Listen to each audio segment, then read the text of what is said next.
Hello good morning. इसके platform YouTube channel में आप सभी लोगों का एक बार फिर से स्वागत है।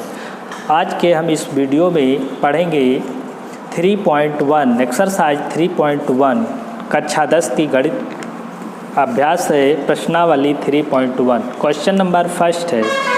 क्वेश्चन नंबर फर्स्ट कह रहा है, आफताब अपनी पुत्री से कहता है 7 वर्ष पूर्व मैं तुमसे 7 गुनी आयु का था। 7 वर्ष पहले, पूर्व का मतलब पहले, मैं तुमसे अपनी पुत्री से कहता है 7 वर्ष 7 गुनी आयु का था। अब से 3 वर्ष बाद मैं तुमसे केवल 3 गुनी आयु का रह जाऊंगा। क्या यह मनोरंजक है? इस स्थिति को बीजगणितीय एवं ग्राफीय रूपों में व्यक्त कीजिए। तो देखिए यहाँ पर आफताब और आफताब की पुत्री की आयु को हम मान लेते हैं।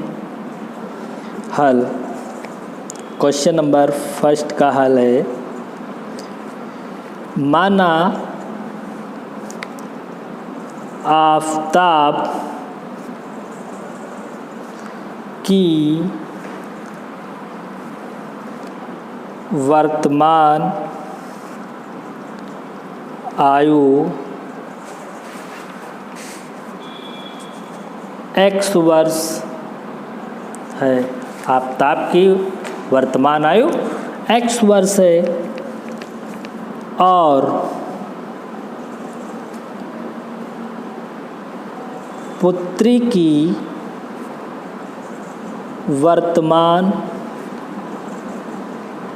आयु y वर्ष है। अब वर्तमान पता चल गया तो 5 साल पहले क्या कह रहा है? आफताब अपनी पुत्री से कह रहा है 7 वर्ष पूर्व मैं तुमसे, प्रेजेंट में है और कह रहा है 7 वर्ष पहले मैं तुमसे 7 गुनी आयु का था। 7 वर्ष पहले, पूर्व का मतलब पहले, मैं तुमसे 7 गुनी आयु का था। तो यहाँ पर 7 वर्ष पहले आफताब और पुत्री की आयु मतलब 7 वर्ष कम रही होगी। तो 7 वर्ष पहले, 7 वर्ष पूर्व, 7 वर्ष पूर्व आफताब की आयु कितनी हो जाएगी?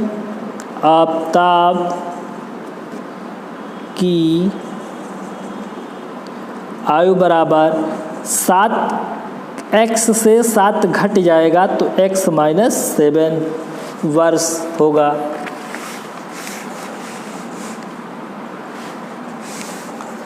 x - 7 वर्ष हो गया।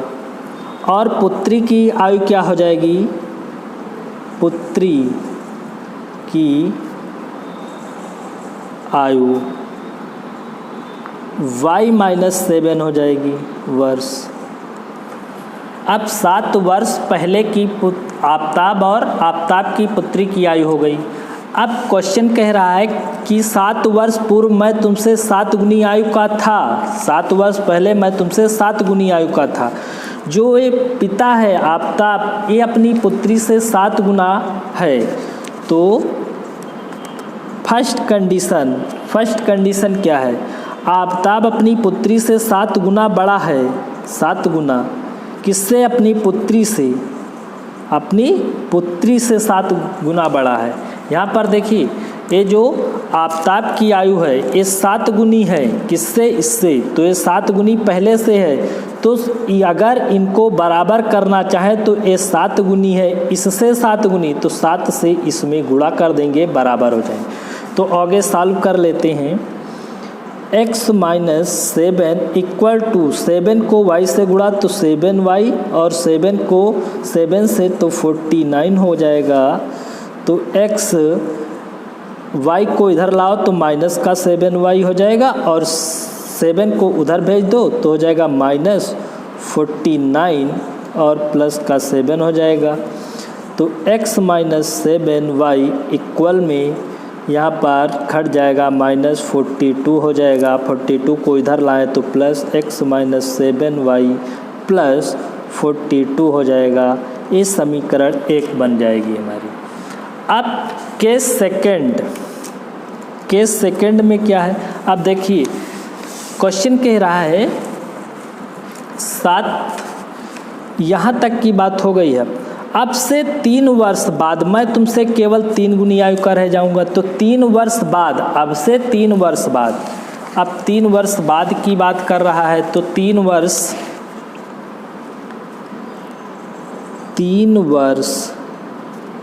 बाद 3 वर्ष बीतेंगे तो 3 साल जुड़ जाएंगी वर्तमान आयु में। यहाँ पर आफताब की वर्तमान आयु x है, तो 3 साल बाद कितनी हो जाए x+3 और पुत्री की y+3 हो जाएगी। 3 वर्ष बाद आफताब की आयु बराबर x+3, पुत्री की आयु क्या हो जाएगी y+3। अब 3 वर्ष बाद की बात हो गई है।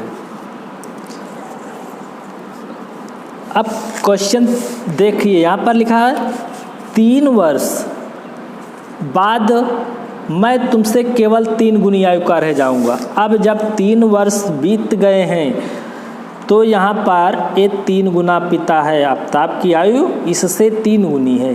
तो यहाँ पर सेकंड केस है x+3, ये 3 गुना है किससे y+3 पुत्री की आयु है, तो पुत्री की आयु से ये 3 गुना है। तो अगर बराबर करें तो इसको क्या करना होगा 3 से गुणा, तभी तो बराबर, क्योंकि पुत्री की आयु से ये 3 गुना था, अभी बढ़ा, तो बराबर कब होंगे दोनों पक्ष, जब इधर 3 से गुणा कर देंगे। तो आगे सॉल्व करते हैं। x+3 बराबर 3y इधर हो जाएगा, +3 त्रिका 9 हो जाएगा। x y को इधर भेज दे 3y, तो इधर हो जाएगा, और 3 को उधर भेजे तो 9 - 3, तो हो जाएगा x - 3y = आ जाएगा 6। अब समीकरण 2 बन गई।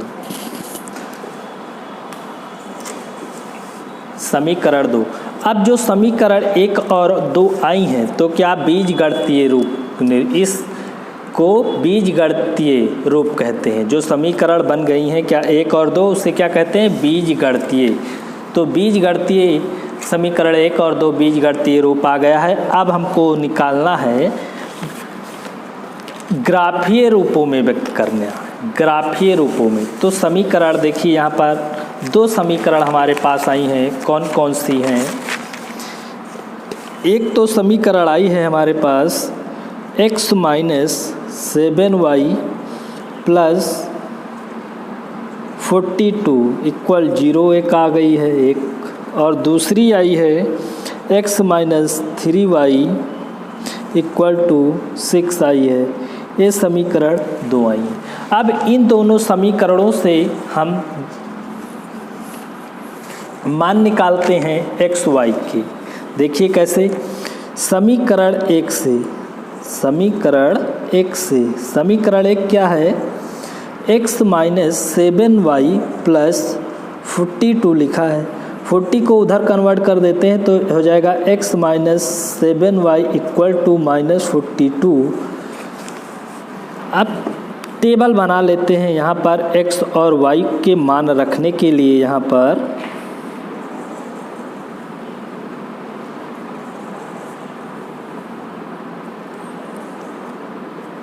एक टेबल बन गई हमारी। इसमें x रहेगा, y रहेगा। x की वैल्यू पुट करेंगे इसमें और y की वैल्यू आ जाएगी। तो x यहाँ पर देखिए, x का मान जब 0 रख दें, यहाँ पर अगर यहीं पर रखते हैं, x का मान जब 0 रखेंगे, x का मान 0, तो -7y बचेगा यहाँ, ये तो 0 पार्ट हो जाएगा -7, तो 7y बच जाएगा यहाँ। तो माइनस दोनों तरफ है, माइनस से माइनस कट जाएगा और 7 42 के नीचे जाएगा और भाग कर देंगे तो 7 6 जा 42, 7 छंग 42, तो यहाँ पर 6 आ जाएगा। अब x का मान हम रख देंगे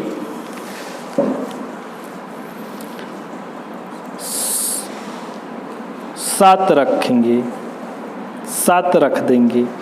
x का मान यहाँ 7 रखेंगे तो इधर आएगा तो हो जाएगा 7। x 7 रखेंगे तो इधर भी आएगा तो माइनस हो जाएगा और 7 हो जाएगा माइनस का, तो यहाँ पर माइनस माइनस, तो यहाँ पर y का मान आ जाएगा 7 आ जाएगा। अगर हम मान रख दें x का -7 रख दें, x का मान कितना रख दें, -7 रख दें।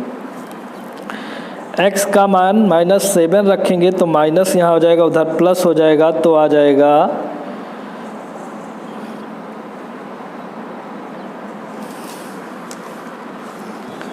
x का मान यहाँ पर रख रहे हैं माइनस, यहाँ होगा x, तो उधर ले जाएंगे प्लस, तो 42 से 7 निकल जाएगा तो 35 बच जाएगा, और तो इसमें आ जाएगा y का मान 5 आ जाएगा। इसी तरह से समीकरण 2 से यहाँ पर देखिए, यहाँ जो x और y के जो कोऑर्डिनेट हो जाएंगे तो यहाँ पर लिख से निर्देशांक लिख सकते हैं। निर्देशांक तो बन जाएंगे 0,6 बन जाएंगे और 7,7 बन जाएंगे और -7,5 बन जाएंगे। इसी तरह समीकरण 2 को सॉल्व कर लेते हैं। समीकरण 2 से समीकरण 2 सॉल्व करते हैं। समीकरण 2 क्या है, x - 3y = 6 है। तो यहाँ पर भी टेबल बना लेते हैं।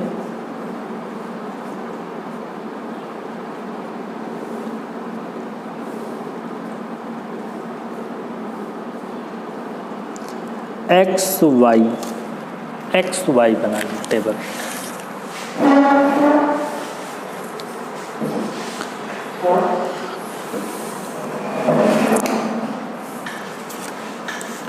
अब यहाँ पर x की वैल्यू पुट करेंगे, y की वैल्यू आ जाएगी, हमें मिल जाएगी। तो यहाँ पर अगर x 0 है, x को अगर 0 रख रहे हैं तो 0 हो जाएगा, तो y की वैल्यू क्या -2 आ जाएगी, y की वैल्यू आ जाएगी -2।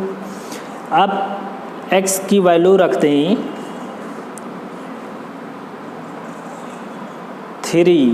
3 रख दें। x की वैल्यू हम 3 रखेंगे तो 3 इधर आएगा, तो -x यहाँ पर आप लोगों को दिखा दे रहे हैं कैसे मान रखेंगे। अगर हम x बराबर रख रहे हैं 3, तो 3 - 3y हो जाएगा = 6 लिखा है। 3 को उधर भेजेंगे तो -3y = 6 - 3 होगा, तो -3y = 3 ही तो बचेगा। तो यहाँ पर देखिए y बराबर -3/3 माइनस का 1 आ जाएगा, यहाँ -1 लिख लेंगे, कर देते हैं 6। x को 6 रख देते उधर जाएगा, तो यहाँ पर क्या आ जाएगा, 0 आ जाएगा। y क्या आ जाएगा, 0 आ जाएगा।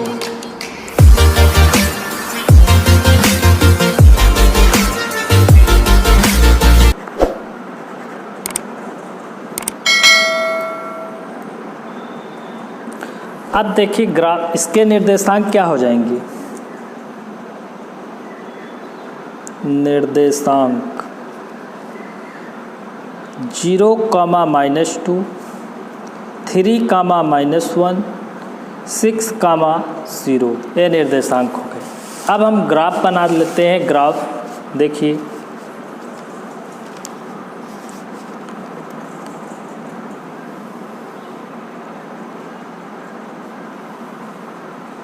इस तरह से ग्राफ बना लिया। ये हमारा होता है x अक्ष, ये होता है y अक्ष, इधर x डैश, इधर y डैश। अब यहाँ देखिए 1,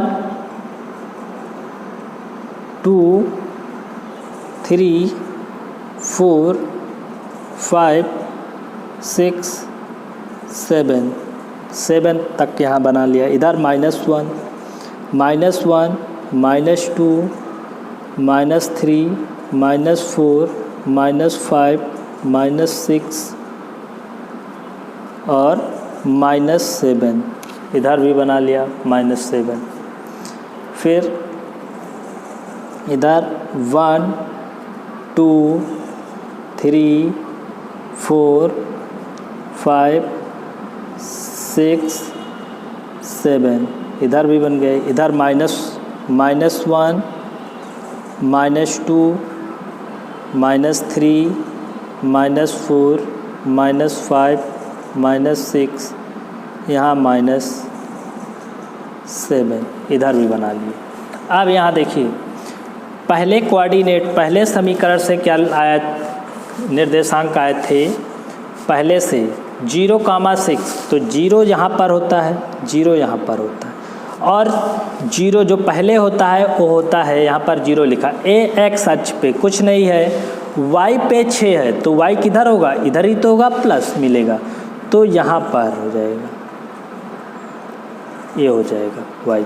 फिर 7,7 लिखा है, 7,7, तो 7 यहाँ पर है, 7, तो 7 x पर भी 7 है, तो यहाँ से चल के हम आएंगे 7 के सामने तक, यहाँ से चल के आ रहे हैं y पे, कहाँ है x, यहाँ पर मिलेगा, तो एक ए बिंदु हो जाएगा।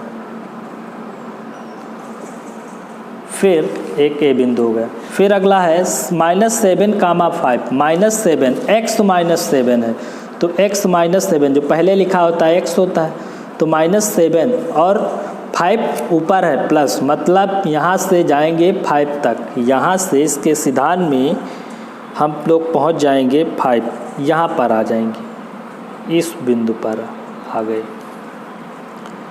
फिर हम इससे हो गया। अब यहाँ से देख लीजिए, एक समीकरण, एक लाइन सीधी मिला देंगे, इसको हम मिला देते हैं इस तरह से, इस तरह से, इस तरह से, तो ये रेखा हो जाएगी।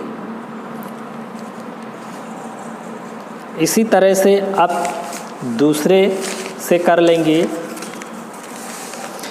0, -2 है, 0, -2, तो 0 तो यहाँ पर होगा -2, y -2, y किस पे आएगा, यहाँ पर आएगा, तो 0, -2 यहाँ पर आ गया इस जगह पर। अगला 3, -1 है, 3, -1 देख लीजिए, 3, -1 लिखा है, 3, -1, तो 3 तो x है, ये x हो गया 3, और -1 किस पे जाएगा, y, तो -1 यहाँ पर आएगा, इस जगह पर, यहाँ पर आ जाएगा। अगला 6, 0 लिखा है, 6 मतलब x 6 होगा और y 0 होगा, तो y पर कुछ नहीं जा रहा है, सिर्फ 6 ही पर रहेंगी। इसको मिला देंगे स्ट्रेट लाइन में, इस तरह से, इस तरह से एक के लाइन हो गई। इस तरह से एक ग्राफीय निरूपण हो गया, ये हो जाएगा ग्राफीय निरूपण।